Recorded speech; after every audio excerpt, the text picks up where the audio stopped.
Pinag-utos na ni Pangulong Bongbong Marcos na magtatupad ng 50 pesos per kilo na price ceilings sa imported na bigas. Ano ang reaksyon dyan ng ilang retailer at mamimili? Live mula sa Maynila, may unang balita si Jomer Apresto. Jomer?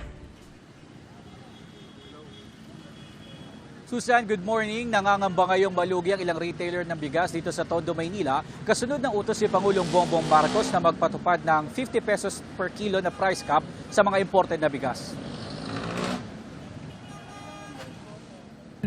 Namomroblema ngayon ang ilang retailer ng bigas sa retail market sa Tondo, Maynila. Kasunod ito ng kautosan ni Pangulong Bongbong Marcos o ang Executive Order No. 118 na nagpapatupad ng price ceiling na 50 pesos per kilo sa 5% broken imported rice sa loob ng 30 araw. Alinsunod yan sa rekomendasyon ng National Price Coordinating Council o NPCC. Sabi ng mga tindero, yan yung premium grade na imported na bigas na mabibili ngayon ng 54 pesos per kilo. Nasa 1,160 pesos daw ang puhunan dyan kada 25 kilo o kalahating kaban. Kaya kung ibabangga sa price cap, malulugi raw sila.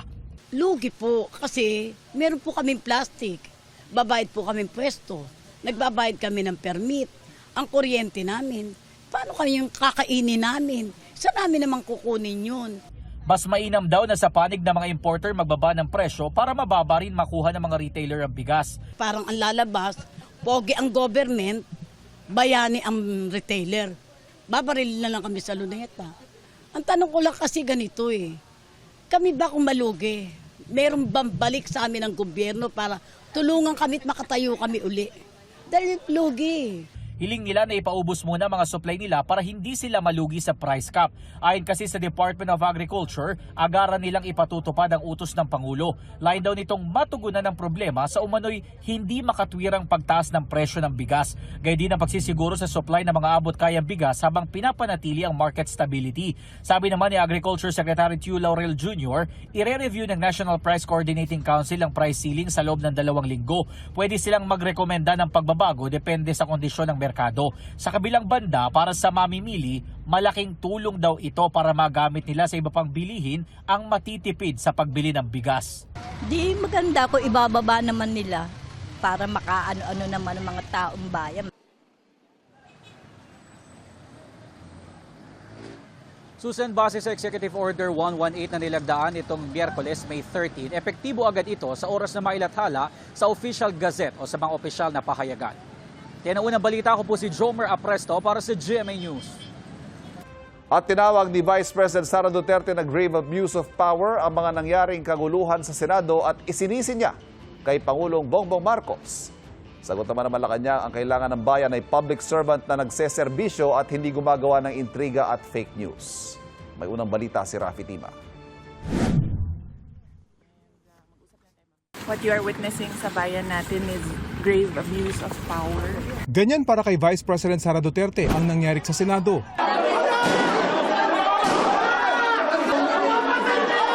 Kung saan may umalingaw pang mga putok ng baril.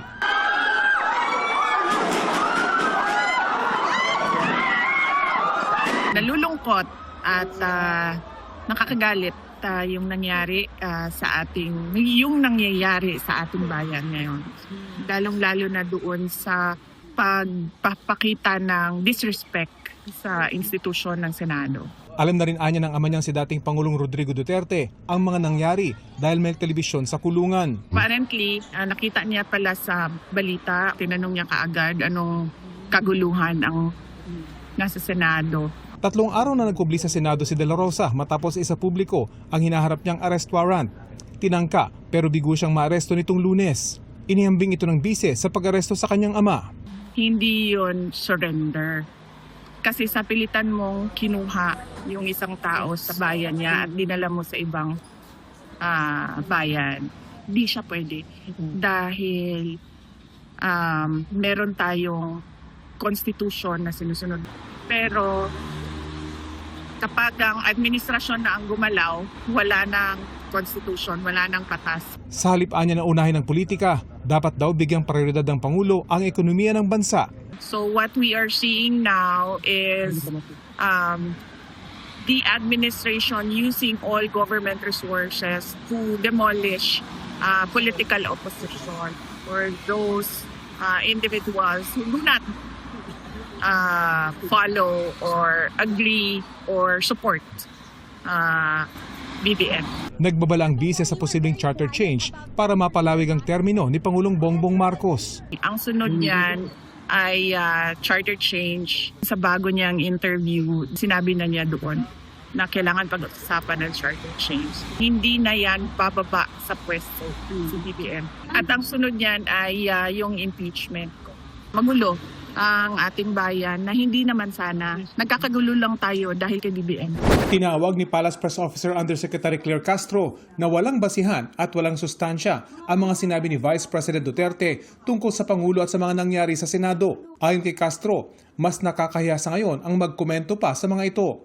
Ang kailangan anya ng bayan at ng taong bayan ay ang public servant na nagseserbisyo at hindi yung alam lang daw ay gumawa ng intriga at fake news. Ito ang unang balita. Rafi Tima, GMA News.